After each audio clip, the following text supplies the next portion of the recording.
पंजाब के एक छोटे से गांव चक नंबर 47 में, जहां दरियाए चनाब की शाखें अब भी खीतों को सीराब करती हैं, रहता था गुलाम रसूल। सब उसे बाबा रसूल कहते थे। 60 बरस का बूढ़ा किसान जिसकी कमर अब झुक चुकी थी, मगर आंखों में अब भी वही चमक थी जो उसके बाप दादा ने गंदम के खीतों में छोड़ी थी। अभी अप्रैल 2026 का वसत था। गंदम काटने का सीजन शुरू हो चुका था। खीतों में सुनहरी लहरें उठ रही थीं, जैसे सूरज ने जमीन पर अपना खजाना बिखेर दिया हो। बाबा रसूल सुबह सवेरे अपने पुराने ट्रैक्टर पर बैठकर खीत की तरफ जा रहा था। उसके साथ उसका बेटा अकबर भी था, जो शहर में मजदूरी करके वापस आया था ताकि बाप का हाथ बटाए। आबा, इस साल तो बारिश ने बहुत तकलीफ दी, अकबर ने कहा जब वो खीत के करीब पहुंचे। बाबा रसूल ने मुस्कुराकर आसमान की तरफ देखा। बेटा, गंदम तो अल्लाह की रहमत है। बारिश ने नुकसान भी किया और फायदा भी, मगर हम किसान हैं, हर साल जदोजहद करते हैं। खीत में दाखिल होते ही उन्हें एहसास हुआ कि मसला सिर्फ बारिश नहीं, थ्रेशर मशीनें कम पड़ रही थीं।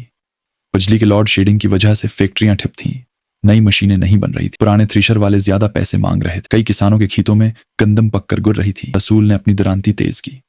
जहां मशीन नहीं, वहां हाथ से काट लेंगे, अल्लाह मदद करेगा। इसके खीत में तकरीबन 10 एकड़ गंदम थी। गुज़िश्ता साल की निस्बत पैदावार अच्छी थी, तकरीबन 35 मन फी एकड़ का अंदाजा, मगर लागत भी बहुत बढ़ गई थी। यूरिया, DAP, डीजल, मजदूरी, सब महंगा। हुकूमत ने अमदादी कीमत का ऐलान किया था, मगर मार्केट में नर्ख गिर रहे थे। किसान एहतजाज कर रहे थे कि हमारा खून पसीना है, ये गंदम सस्ती नहीं बेच सकते। शाम ढलते ही पूरा गांव खीतों में झूम उठा। औरतें पानी के घड़े, रोटी और चाय लेकर आए। बच्चे खीतों के किनारे खेल रहे थे। हवा में गंदम की ताज़ा खुशबू फैल रही थी, वो खुशबू जो किसान के दिल को सुकून देती है। अचानक आसमान पर बादल छा गए। हल्की बारिश शुरू हो गई। सबने जल्दी जल्दी गुट्ठे बांधने शुरू कर दिए। बाबा रसूल की बेटी साजदा ने कहा, अबा, अगर बारिश ज्यादा हुई तो गंदम खराब हो जाएगी। बाबा ने गहरी सांस ली। बेटी, हमने तो बीज बोया था उम्मीद का, अल्लाह उसे जाया नहीं करेगा। रात को घर वापस आकर बाबा रसूल बैठ गया। इसके जहन में पुरानी यादें ताज़ा हो रही थी। इसके दादा ने बताया था कि 1947 के बाद ये ज़मीन उन्होंने खुद जोती थी। बाप ने 70 की दहाई में ट्यूबवेल लगवाया। अब वो खुद तीसरी नस्ल है। गंदम ने उनके खानदान को जिंदा रखा, भूख नहीं लगने दी। मगर आज कल के नौजवान शहरों की तरफ भाग रहे हैं। खीत छोड़कर फैक्ट्रियों में मजदूरी बाबा सोचता। अगले दिन सुबह अकबर ने खबर लाई कि करीबी गांव में एक किसान का पूरा खीत बारिश और अवलों से तबाह हो गया। दाने जमीन पर पड़े सड़ रहे थे। थ्रेशर न मिलने की वजह से कई दिन ताखीर हुई। लोग रो रहे थे। बाबा रसूल ने फैसला किया, आज हमारा खीत काटना है, जो होगा देखा जाएगा। वह सब मिलकर लग गए।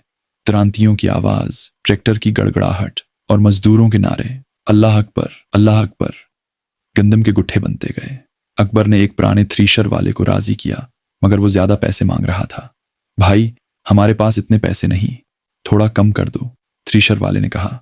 भाई, बिजली का बल भी भारी है, डीजल महंगा है, मगर चलो तुम्हारे लिए थोड़ा कम कर देता हूं। किसान एक दूसरे का साथ ही तो हैं। शाम तक तकरीबन आधा खीत काट लिया गया। अचानक हुआ तेज हुई और बारिश के बादल फिर आ गए। सबने जल्दी से टारपोलिन डाल दिए। बाबा रसूल ने आसमान की तरफ हाथ उठाकर दुआ की, या अल्लाह, इस फसल को महफूज रख। यह हमारा खून पसीना है, हमारी औलाद का मुस्तकबल है। रात को घर में सब बैठे थे। साजदा ने रोटी, दाल और गंदम की ताज़ा चपाती रखी।